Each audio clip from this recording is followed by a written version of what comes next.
এসেছি একটা 2000 বছরের পুরনো প্রাচীন মন্দিরে। আমরা কিন্তু অনেকটা উঁচুতে আছি। চারিদিক শুধু জঙ্গলে ঘেরা। পরে দেখা হবে।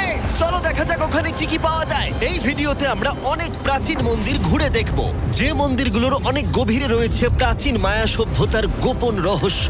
তোমরা এখন যা যা দেখছো, মায়ানরা সেগুলো চাইনি যে আমরা দেখি। আমরা এমন সব জায়গায় যাব যেখানে আগে কেউ যায়নি, এমনকি পৃথিবীর সপ্তম আশ্চর্যের একটা আমরা ঘুরেও দেখব। আর এইসবের জন্য আমাদের হাতে মাত্র 100 ঘন্টা সময় আছে। ভাই এই সিঁড়িগুলো কিন্তু বিশাল উঁচু। আগে আমি একটা এসকেলেটর খুঁজবো। চলো মায়া সভ্যতার গোপন রহস্য আবিষ্কার করা যাক। এটাই হলো মায়া সভ্যতার বিশাল মন্দিরে ঢোকার প্রধান দরজা। সুড়ঙ্গটা সত্যিই গভীর। প্রথমে আমি যাব। হ্যাঁ ঠিক আছে, সাবধানে আমার কোনো এগোবে কিন্তু। অসুবিধা নেই। এই মন্দিরটা প্রায় 2000 বছরেরও বেশি পুরনো। এটা অসাধারণ। আমরা এখন এক প্রাচীন মন্দিরের ভিতরে আছি। আমরা কোথায় যাচ্ছি? ও মাই গড, ও ওয়াও!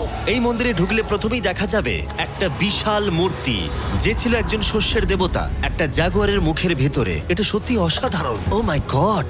আমি তোমাকে বলবো আমার কি মনে হয়, তারপরে তুমি আমাকে বলো, ঠিক আছে? এটা একটা হাত, এটা একটা প্যারেড, আর ওটা মনে হয় টয়লেট। না, ভুল বলেছো। ঠিক আছে। না, ওটা টয়লেট না, ওটা ওর কানের দুল। হ্যাঁ জিমি।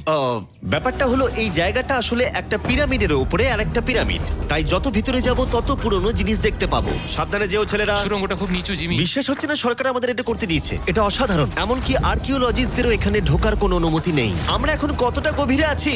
1 ঘন্টা ঘুরে দেখার পরে আমরা এই প্রাচীন মন্দিরের একেবারে শেষে এসে পৌঁছলাম। এখানে আসার পরে তুমি বলছো একটা সারপ্রাইজ আছে। হ্যাঁ, এটা গত 2 দশকের মধ্যে খুঁজে পাওয়া গেছে।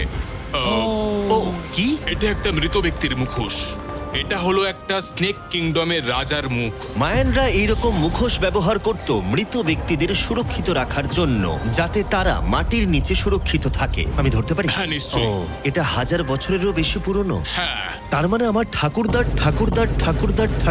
ঠাকুরদাও বেঁচে ছিলেন না। এটা মিউজিয়ামে কেন রাখা নেই? একটা ইউটিউবার কেন ধরবে? আমার থেকে নিয়ে নাও। ধরো। কাউকে কিছু বলো না। ঠিক আশা আছে, করি আমি বলবে মোটেই না। 20 কোটি মানুষকে এটা দেখাবো না। এই অভিযান এখানেই শেষ, কিন্তু আমরা আছি প্রাচীন মন্দিরে ঘেরা একটা বিশাল শহরের একেবারে মাঝখানে। এই ভিডিওতে পরে আমরা অন্যতম সপ্তম আশ্চর্য দেখতে যাব। চলো কিছু খুঁজে দেখা যাক। এই জঙ্গলটা তাহলে বাঁদরে ভর্তি, অনেক সাপও আছে, এমনকি জাগুয়ার অনেক মানুষকে মেরে ফেলেছে। স্নেক আইল্যান্ড থেকে কিন্তু আমরা বেঁচে ফিরেছি, তো আমি কিন্তু এটা নিয়ে একদমই চিন্তা। ওটা কি একটা বাঁদর?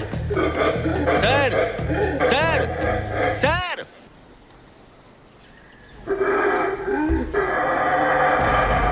ঠিক আছে ছেলেরা, বেশ বুদ্ধিমান। নোলানের সাথে মজা করার পরে নোলান তারিখকে প্রতিদান দিল একটা মাকড়সা দিয়ে। শুধু তারই কি? পালাও এখানে একটা মাকড়সা। তারিখ মনে হয় পালাবে। আমার বন্ধুরা অদ্ভুত ভাবে মজা করে, কিন্তু মায়ানরা আরো অদ্ভুত ছিল। আমরা দাঁড়িয়ে আছি একটা বল কোর্টে, যেটা 2000 বছর আগে ব্যবহৃত হতো। এখানেই প্রথম দলগত খেলায় বল ব্যবহার করা হতো, আমরা যতদূর জানি এবং পরাজিত দল